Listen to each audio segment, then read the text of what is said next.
is the type of director that you meet with. He was very specific on this film that he wanted it to be a certain look. Each character had an architectural style, and then also wanted it to be locations that you'd never photographed in Los Angeles before. When Michael contacted me on this project, and he said to me, I want you to rethink about Los Angeles. I want you to discover like you never seen it before. Look at it like you never seen it before.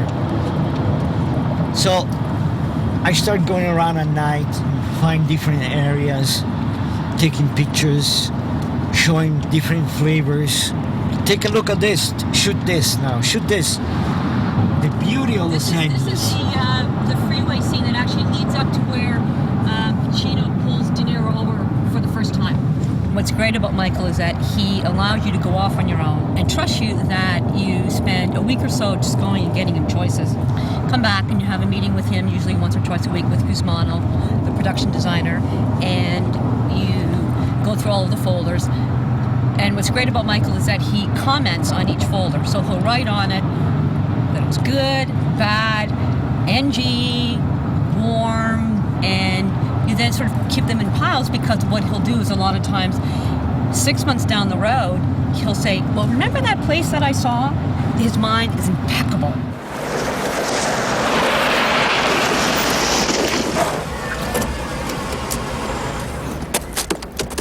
Like a week prior to this with Michael, I came over here and photographed the area. So when he got here and he saw this yellow sulfur, he was all excited. So this is the world, you know, like you see that yellow mountain of sulfur over there? See, this is the world of Dogtown. See, it was all in here, all this area here. Now they're close to the traffic.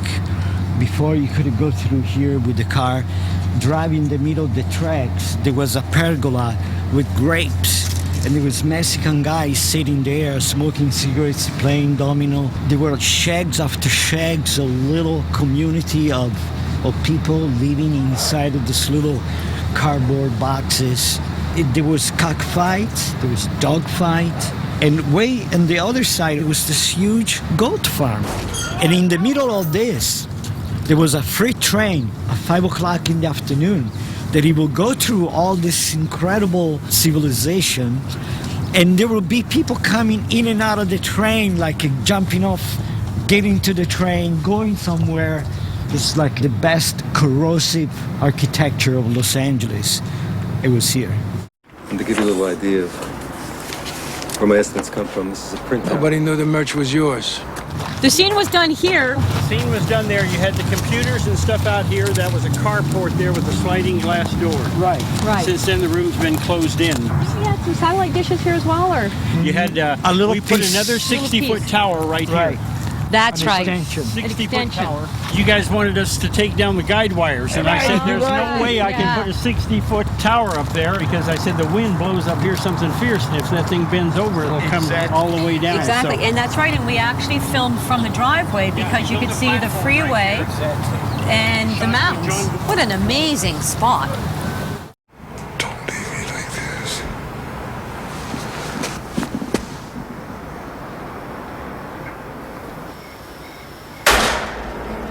Look at the way this house is built.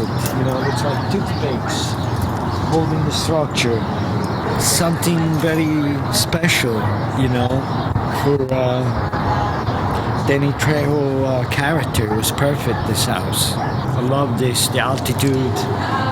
You know, there was something very peculiar about this house and stilt. And this whole area, this is like, you know, it's like the heart of East LA. There's only 3 or 4 hills, you know, and beautiful. Look at that downtown view. Looking west. It's beautiful. Incredible. Well, basically, when we moved in here, we knew this was the Heat house, and this was the room where the guy in the crew got shot, and he released who ratted him out. So we pulled up the carpet, and to our surprise, right here on this spot was the actual blood stain from the scene. A little piece of history of Heat right there under the floorboards. You know, I chased down some cruise guys just looking to fuck up, get busted back. That you? You must have worked some dipshit cruise. I worked all kinds. This is it. This is the table. This is the power table. This is where everybody wants to come in this restaurant. Since this was, to Michael, a very important moment, he actually wanted us to keep looking and looking and looking. And in Sure. fact, it was probably 2 days before we were actually scheduled to film here. Michael still hadn't chosen which location he wanted to shoot. And in fact, remember, Guzmano, the other choice, which what you came up with, was the little taco stand. The little stand by the side of by the the freeway. side of the freeway. With the flames coming out of Exactly. that. Yeah. So Michael went back and forth actually on either going to the taco stand or shooting So here. I thought, they're driving at night in the freeway. Yeah. A little side, they got off the freeway, so let's have a bite to eat. So there was a rumor that they were here at separate times. And I think that more than I direct people to the bathroom here, or have to say we don't take reservations for anything under 6, I have to tell people, no, they were here the same time. They were together. It's a Absolutely. fact. It's a definite fact that the two of them were in that But scene. not only that, but also what that photograph there tells you. There you go. There we go.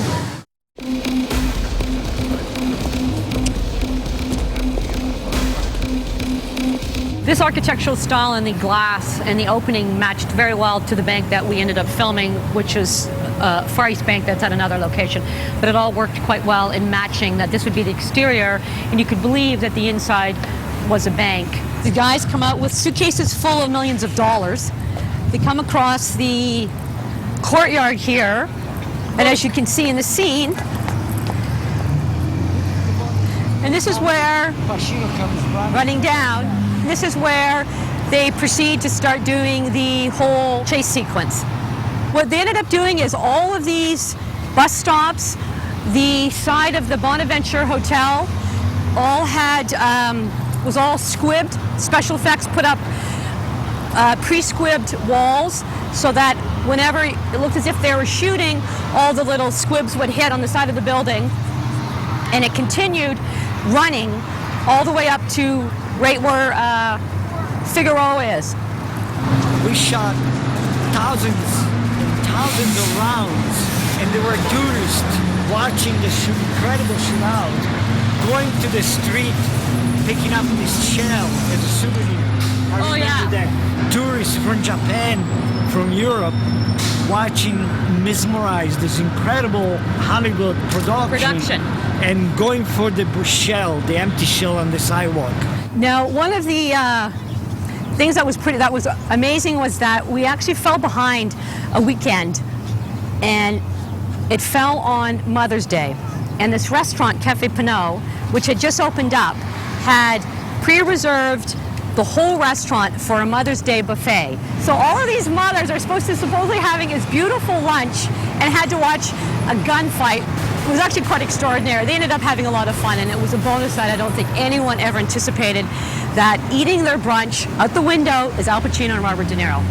But this is where it all kind of culminated in the thing. Michael had this big table set up with the map put downtown. We had cars, miniature cars, everything set up.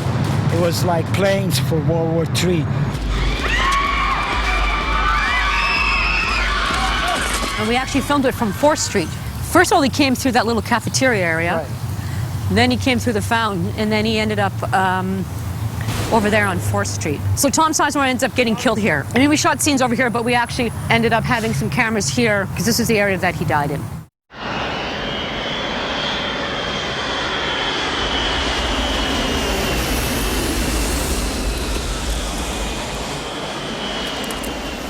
This is where we ended up doing the ending scene of the film, where it took us months and months of actually organizing it with LAX. Right. But what Michael found interesting here was, and because it was at night, was the lineup of all of the lights that actually in the radar system that guides the planes in and being underneath the flight path. So the first night actually at LAX was on the runway scene where De Niro comes out of, I think it's the Delta Right, and he starts terminal, starts running across. We had to shoot that after midnight because that portion of the runway, I think it's 1,000 feet, it's an extension to the runway where they land 747s. And I think after midnight, there was a short window where we could use that portion of the runway. So we had a real 747, it was a Delta airplane, Right. and De Niro actually ran in front of the plane. For about maybe 3 weeks, every day, Yeah. Michael Mann will send me to here with the art department and measuring stakes to position in those boxes. It was every day. It was Every day. different. It was an inch here, An inch there. here, an inch this way, 2 inches this way, to photograph the installation with those boxes. It was an to amazing. get it exactly perfect for Michael and to logistically set it up for the action with De Niro Pacino at the end. Right. So I think the logistic and the geography of take place in the story, and also the beauty of this location, which is, just think about it, two people running for their life under this jets landing and taking off, and the sound and all that it kind of surreal, and the end of it's like it coming to at the end of the road. What we accomplished on Heat could never be accomplished nowadays. And in fact, LAX's filming policy is guerrilla style, news style, 20 people only. Our access to the control tower, our access to this area right here would be completely against FAA regulations now and off limits, absolutely off limits. So I think that Heat probably will be the last film to ever shoot that kind of scope at probably In any any airport airport. in the world.